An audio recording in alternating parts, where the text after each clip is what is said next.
Hi అండి, అందరికీ నమస్తేనండి. గుర్తుందండి, అత్తి వరదరాజస్వామి కంచిలో అందరం దర్శించుకున్నాము. 40 సంవత్సరాలకి కోనేరులో బయటపడిందని.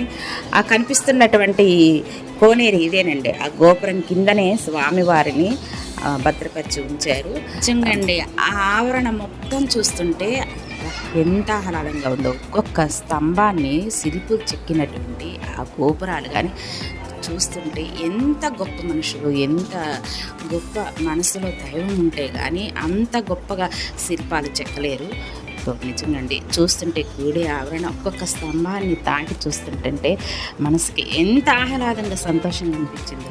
తప్పకుండా మీరు వెళ్ళినప్పుడు ఆ అత్తివరదరాజస్వామి టెంపుల్ని దర్శించుకోండి. ఇంకా కంచిలో ఎన్నో దేవాలయాలు ఉన్నాయండి. ఆ దేవాలయాలు దర్శించుకునేవన్నీ కూడా మీకు చూపిస్తాను. ఇప్పుడు మాత్రము తప్పకుండా అత్తివరదరాజస్వామిని మాత్రం దర్శించుకోండి. మన వీడియో నచ్చితే ఒక లైక్ చేయండి, సబ్స్క్రైబ్